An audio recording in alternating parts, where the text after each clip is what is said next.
Hey guys, welcome back. We're going to be reading chapter 5 of Allie Cross. This is Mr. Pratt.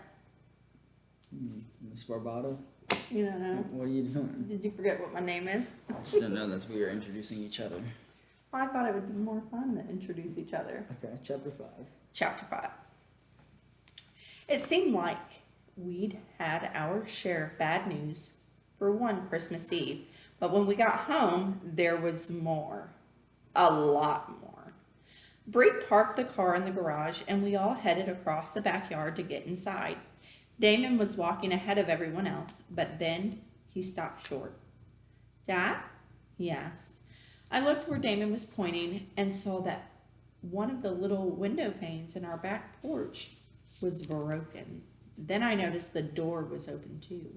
For a second, nobody said anything.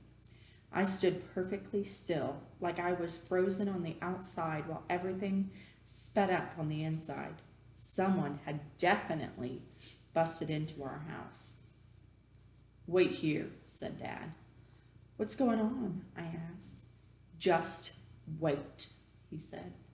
Bree put a hand around my shoulder and pulled me closer while I kept my eyes glued to the back door. I hadn't even known she'd called 911 until I heard her talking to the dispatcher. "Hello, this is MPD Chief of Detectives Brianna Stone," she said. "Bree's my stepmom, which is why I call her Bree, but she's also a cop like my dad. I'm off duty and unarmed, requesting a uniformed patrol at my house right away on a possible breaking and entering. We'll need 2 units, one in the front and one in the back alley." While Dad moved toward the porch, I started scanning the ground around me. It was too dark to see footprints if there were any. My guess was that someone had come in from the alley and over the garage roof. I could just see it in my mind, a dark shadow of a bad guy scaling his way up, over, and onto our property, then across the yard, hugging the fence where the light from the alley wouldn't give him away.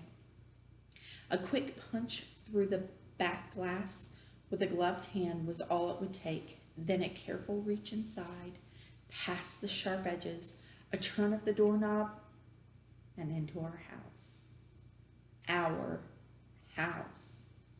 The question was, could he still be in there? And what was Dad walking into? As much as I want to be a real investigator someday, I don't know if I'd ever have the guts to do what he was doing just then. My heartbeat had already kicked into high gear, but it doubled down again as I watched Dad slowly push open the back door and disappear inside.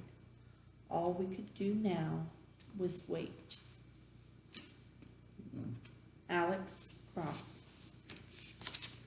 Alex Cross stepped through the back door and onto the sun porch of his house. A bulb from the stovetop in the kitchen offered just enough light to see. The porch was littered with winter boots and coats, as well as the old upright piano he sometimes played. Other than the broken back door glass, everything looked at the same as it had been when they left for church that night. He'd stopped and listened to it for a creak, a footstep, or any indication that someone was still inside. Everyone always thought cops knew how to not be afraid in these situations, but it wasn't like that. He was scared, all right. He just couldn't let the fear stop him. "Police!" he yelled. His heart thumped out a ragged rhythm as he listened again. But the old house only answered with more silence. Pushing on, Alex passed slowly through the kitchen and into the hall. When he reached the living room, he saw the floor around the Christmas tree was littered with crumpled paper, ribbon, and open packages. Someone had torn through everything and almost certainly stolen the more valuable items. So much for Allie's brand new laptop, along with whatever else he had been taken. Scumbags. When Alex's phone vibrated, he looked down to see Bree's name on the screen. "What's up?" he answered. "Dispatch is sending 2 units, she said. "What's going on in there?" "Some kind of robbery," he told her. "I think they're gone, but—" He stopped short at the sound of an old window frame creaking open. Whoever had broken into the house was somewhere upstairs, trying to make a quick escape from the sound of it. "Hang on," he told her. He launched up the steps, 3 at a time. When he got to the upstairs hallway, there was nothing more to hear. But an unmistakable cold breeze was blowing down the hall from the direction of his own bedroom. 3 fast strides brought him into the room. 2 more, and he was at the open window, pushing past the blowing curtains to scan the scene outside. The gutter on the front porch roof had been torn off. Other than that, there was no sign of anyone. The street looked deserted, and whoever had just been there was gone now. Alex? Bree's voice came over the phone. Alex, what's going on? I'm here, he said. We just missed him. Or them. Them?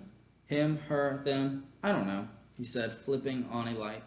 Whoever it was, they went through all the gifts under the tree, and, again, Alex stopped short. His bedroom was a disaster. Dresser drawers hung open. Clothes were everywhere. The mattress was overturned, and a lamp lay in pieces on the floor. But none of that was the worst news. Bree, we've got a bigger problem here, he said. What is it? She asked. I'm up in our room right now. They went through everything, including the nightstands, he told her. Oh no, she said. Yeah, both lockboxes are gone, and both of our police weapons along with them. The whole thing had just jumped up a level. Anyone with the right tools would be able to pop those lockboxes in no time. The boxes were meant as a home safety measure, nothing more than that. This was no longer a simple robbery. Now there were 2 firearms out there on the streets, 2 police weapons in the wrong hands. Don't mention the guns to the kids, he added. I won't, she said. Ollie, Janie, and Damon knew exactly what was in those lockboxes, but it wouldn't help anything to talk about it now. Their Christmas Eve was already a disaster. No sense making it worse, if that was even possible. And that's chapter 5. I like that chapter. Kind of ends on a little Cliffhanger. Yeah. I wonder what they meant really by the fact that he said his heart already kicked up, was already kicked into high gear, but it doubled down when his dad pushed through the door. Maybe you guys can let us know. All right, thanks, and we'll see you soon.